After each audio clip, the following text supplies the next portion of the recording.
So at the end of the day, innovation is key to being a differentiated premium brand and being able to generate alpha returns. Welcome to What If, So What, the podcast where we explore what's possible with digital and discover how to make it real in your business. I'm your host, Jim Hertzfeld, and we get shit done by asking digital leaders the right questions. What if, so what, and most importantly, now what?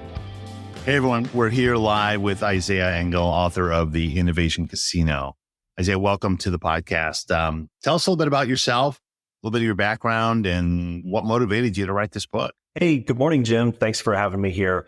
I am the author of Innovation Casino, and the book is really born of my experiences on both extremes of the innovation spectrum. Starting as an entrepreneur in San Diego, where I was born, where I'm from, I started 3 companies, one after the other, and did that for about 10 years and learned what it was like to innovate in a startup with no resources.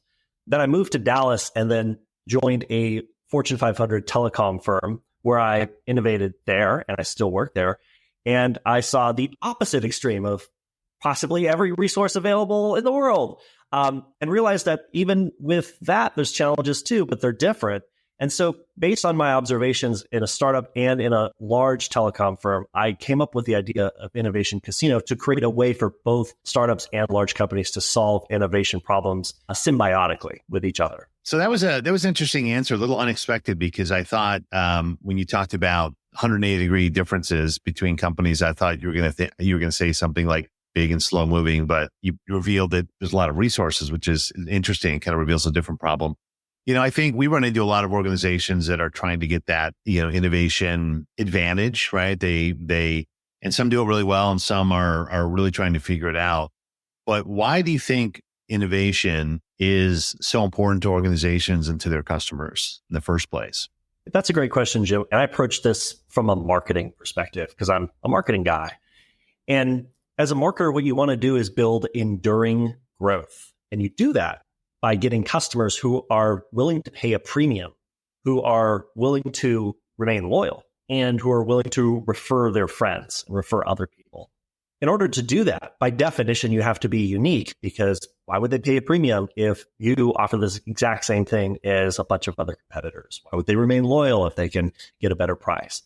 So at the end of the day, innovation is key to being a differentiated premium brand and being able to generate alpha returns, as opposed to just returns that are in line with the market.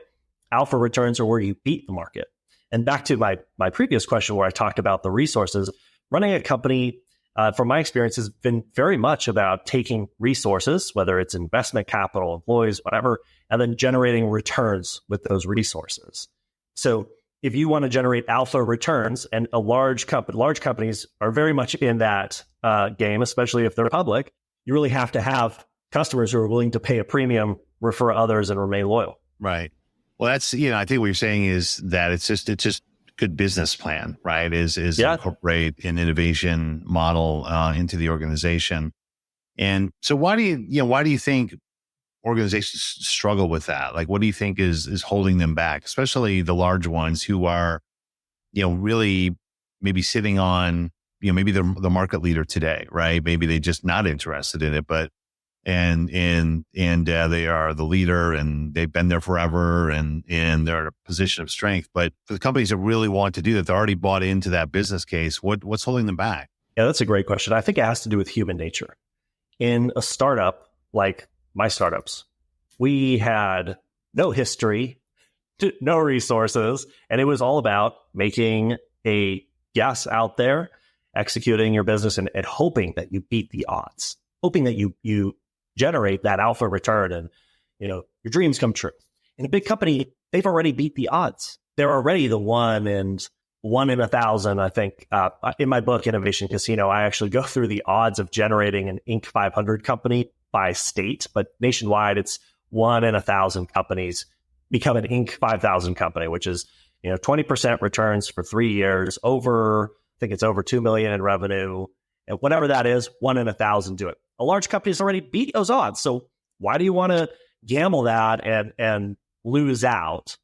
The other reason also has to do with human nature. When you get a lot of humans together, large companies have bigger teams than startups. So there's a lot more socialization of ideas that have to happen, and rightly so. But that makes it hard to deliver breakthrough innovation. And what you get in a large company is after your core products have matured, the natural thing is to go and investigate other products that either could be new core products or could drive demand for those core products. Like non-core, but like for instance, an app. The fact that there's apps on an iPhone drives demand for the iPhone. The same thing happens in every industry. There's auxiliary products that drive demand for your core products. And it's tempting when interest rates are low and taxes are low and shareholders just want to see growth.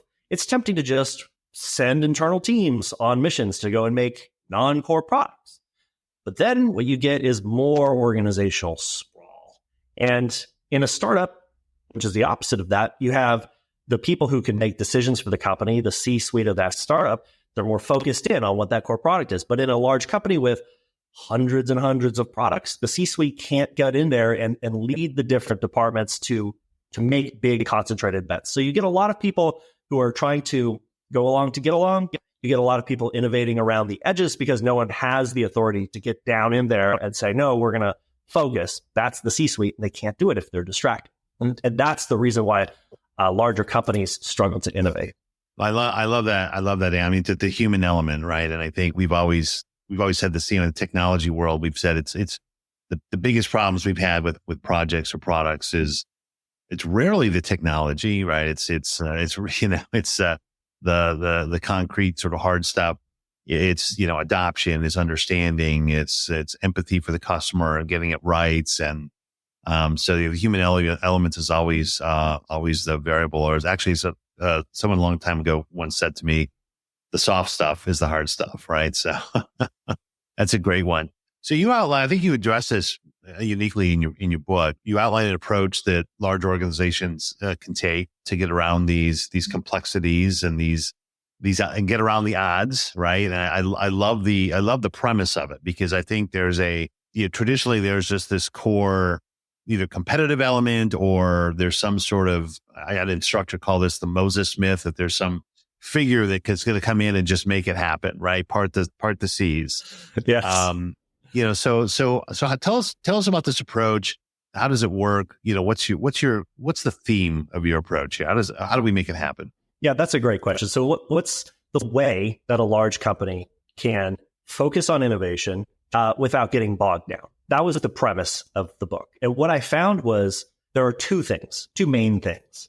One is to focus on your core. That means divesting what's non-core, getting it out of there so that your CEO, all the way up to your CEO, can focus on what's core, doubling down, tripling down, and really trying to make what's core be 10 times better, because that's your lead advantage in the market.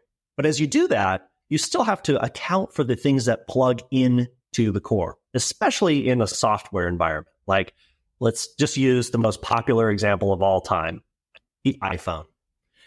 Making that iPhone better requires having all the non-core things that go into that iPhone, like all the apps, but Apple doesn't make those apps. So that same model, especially when it comes to AI and all the data that's coming off of legacy industries like rail cars or vehicles or manufacturing, there's a lot of data. There's a lot of AI models you can train.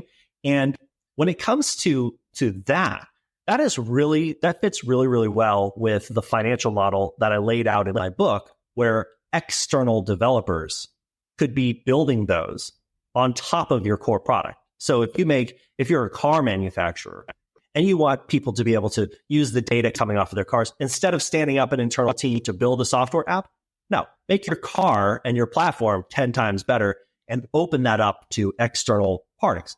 That's the premise. So the what if, so what model in this whole thing is, what if you could still care for that non-core innovation without bloating up your organization and distracting your C-suite?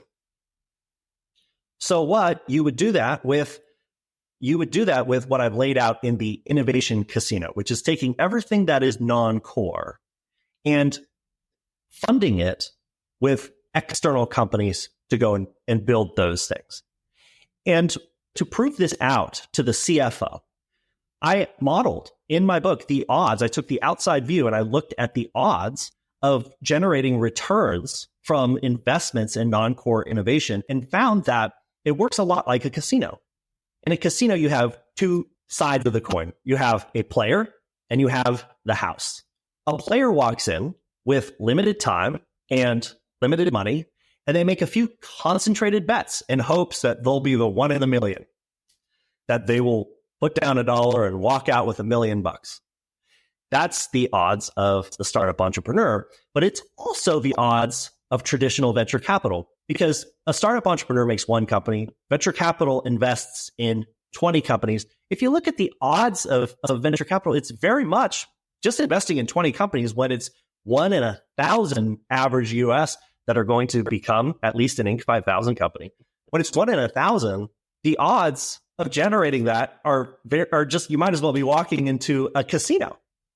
So when you increase the number of investments, your odds of generating at least 0 to 3% IRR go almost theoretically, they go up to 100% if you could administer it correctly, and which is another part of the whole thing. But theoretically, if you could take the odds of generating an Inc. 5000 company from your investments in innovation and spread those out across 2,000 bets, I've modeled that you will recoup all of your money.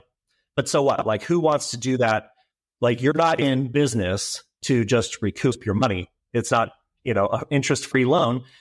The purpose of this model is to show a large company how they can basically put money out and get it all back, but the alpha comes from growing demand for their core products. So if you come out with the next iPhone of your industry, which is a software platform, and you want third-party developers to build on that to generate network effects, to generate market expectations of growth, then you can use the financial model in Innovation Casino to artificially stimulate demand from developers to build stuff on your ecosystem and give you a shot at becoming the dominant platform. Now, once you become the dominant platform, the alpha returns come from your stock price. So what I've modeled is how to take third-party investor money, use it to create what's called an ecosystem innovation fund, which is just another type of corporate venture capital fund. But instead of taking the bets like the player in the house where you're investing in 20 companies, 100 companies, whatever, it's about investing it in 2,000 companies so that you could just break even on that fund. But then giving that investor in exchange for participating in that fund warrants on your parent company's stock, which is where all of the alpha should be coming from. That's great. And I love your reference to by the way, actually, I love your reference to what if, so what. Thanks for asking those two really key questions. That's great. Kudos. But I love the idea of the platform. And this is resonating with me because, we have a lot of customers that are trying to build products and become product oriented, specifically around digital products. But I think the platform idea is catching on. And we're seeing that in legacy industries. I work a lot in automotive, and the physical platform of the car, that's kind of been the thing that's been around. But I was with an OEM last week, and walking into an automotive OEM right now is it's like being in Silicon Valley and walking into, those are we know all the players, right? It is the mood, the feel, the look, the culture.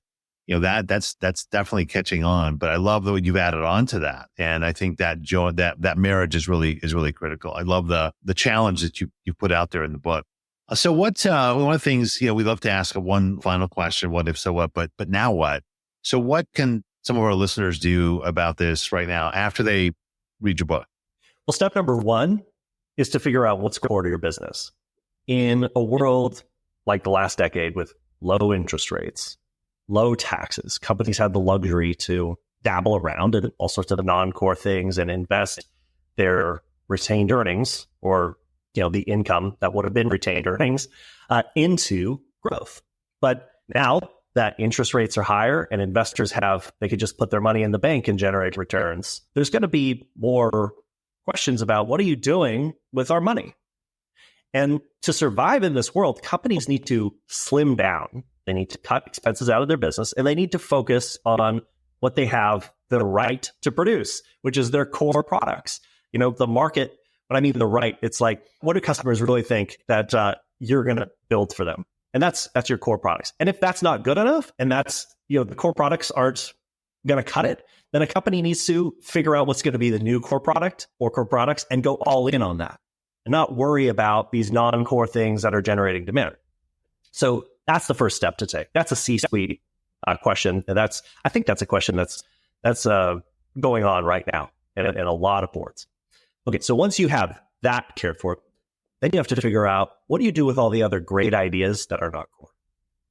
Do you set up an idea management software where your employees or your customers can submit ideas, like the Salesforce Idea Exchange? You want to collect that, right? You want to put that out there for this next step. And then the final step is to, once you have a place where you have those ideas that you want to fund, the next step is to set up a corporate venture capital fund, or I call it an ecosystem innovation fund, that behaves a lot more like a grant program than like corporate venture capital or even venture capital. Both corporate venture capital and venture capital, they all act like players in the innovation casino. They all invest large sums of money in a handful of companies, 20 companies or less for 6 out of 10 VC portfolios. But even if it's 100 companies, that's still player odds. So the key is to invest in 2,000 companies.